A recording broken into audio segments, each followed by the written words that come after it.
সকলের প্রতি বিনয়ী হও, কিন্তু অল্প কয়েকজনের সাথে ঘনিষ্ঠ হও এবং তাদের আত্মবিশ্বাস দেওয়ার আগে তাদের কয়েকজনকে ভালোভাবে পরীক্ষা করা হোক।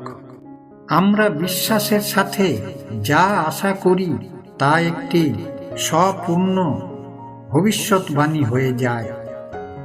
রোজগার কম করুন, কিন্তু সৎ পথে করুন।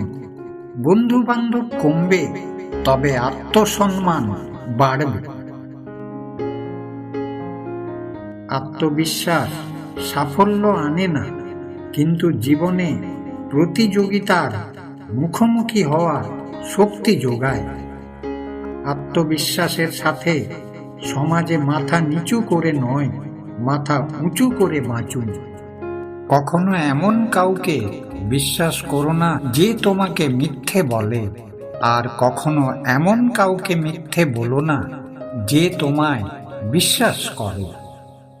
অন্যদের সমালোচনায় বিভ্রান্ত না হয়ে আত্মবিশ্বাসের সাথে সাফল্য অর্জনের পথে এগিয়ে যাওয়া উচিত। আমরা যখন নিজের ভুলকে অস্বীকার করি, তখনই আমাদের মধ্যেকার আত্মবিশ্বাস গর্বে পরিণত হয়। আত্মবিশ্বাস যেখানে মাত্রা অতিরিক্ত, সেখানেই মানুষকে বিপদের সম্মুখীন হতে হয়। অভিজ্ঞতা যত বৃদ্ধি পাবে, আত্মবিশ্বাসও ধীরে ধীরে বৃদ্ধি পাবে। নিজের ক্ষমতার উপর বিশ্বাস রেখে কর্ম করে যান, তবেই জীবনে সফল হওয়া সম্ভব। নিজেকে তুচ্ছ মনে করে অন্যদের চোখে দুর্বল হওয়ার থেকে নিজের প্রতি আত্মবিশ্বাস জাগানোটাই শ্রেয়। জীবনে সমস্ত ভয়কে জয় করতে আত্মসচেতন হন। যারা আপনার আত্মসম্মান ও আত্মবিশ্বাসকে আঘাত করে, তাদের থেকে নিজেকে সরিয়ে রাখুন।